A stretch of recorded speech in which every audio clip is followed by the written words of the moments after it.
Friends, welcome to good சமையல். இன்னைக்கு நம்ம வீட்டிலேயே எப்படி சாம்பார் பொடி தயாரிக்கலாம்னு பார்க்க போறோம். வாங்க பார்க்கலாம். நான் எல்லா இன்கிரீடியன்ட்டுமே இந்த ஸ்பூன் அளவுல தான் நான் எடுத்திருக்கேன். நீங்களும் ஒரே அளவு ஸ்பூனே எடுத்துக்கோங்க. முழு மல்லி 4 ஸ்பூன், கடலை பருப்பு 2 ஸ்பூன், துவரம் பருப்பு 2 ஸ்பூன், தொளி நீக்கின உளுந்து 2 ஸ்பூன், முழு நல்ல மிளகு 1 ஸ்பூன், வெந்தயம் 1 ஸ்பூன், ஜீரகம் 1 ஸ்பூன், 2 ஸ்பூன் அரிசி. நீங்க எந்த அரிசினாலும் எடுத்துக்கலாம். நான் பச்சரிசி எடுத்திருக்கேன். கொஞ்சம் கருவேப்பிலைய கழுவி ஈரத்தை ட்ரை பண்ணி சேர்த்துக்கோங்க. 3 ஸ்பூன் தனி மிளகாய் தூள் எடுத்திருக்கேன். நீங்க காஞ்ச மிளகாய் எடுக்கிறதா இருந்தா ஒரு 15 மிளகாய் எடுத்துக்கோங்க. சூடான பேன்ல நம்ம எடுத்து வச்சிருக்க இன்கிரீடியன்ட் எல்லாத்தையும் சேர்த்துக்கலாம். இதை நல்லா வறுத்து விட்டுக்கலாம். நல்ல மணம் வர வரைக்குமே வறுத்து விட்டுக்கோங்க. கலர்லாம் சேஞ்ச் ஆயிடக்கூடாது. கலர் சேஞ்ச் ஆயிடுச்சுன்னா சாம்பார் பொடியோட டேஸ்ட் நல்லா இருக்காது.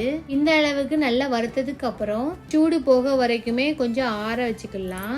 இது ஆறிடுச்சு. ஈரம் இல்லாத மிக்ஸி ஜார்ல சேர்த்துக்கோங்க. இதை கொஞ்சம் அரைச்சி எடுத்துக்கலாம்.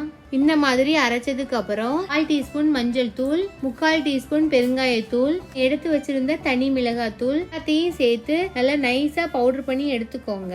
நல்லா ரெட் கலர்ல சாம்பார் பொடி வேணும்னா நீங்க காஷ்மீரி மிளகாய் தூள் சேர்த்துக்கோங்க. நீங்க காஷ்மீரி மிளகாய் தூள் சேர்க்கிறீங்கன்னா பாதி சாதா மிளகாய் தூள், பாதி காஷ்மீரி மிளகாய் தூள் சேர்த்துக்கோங்க.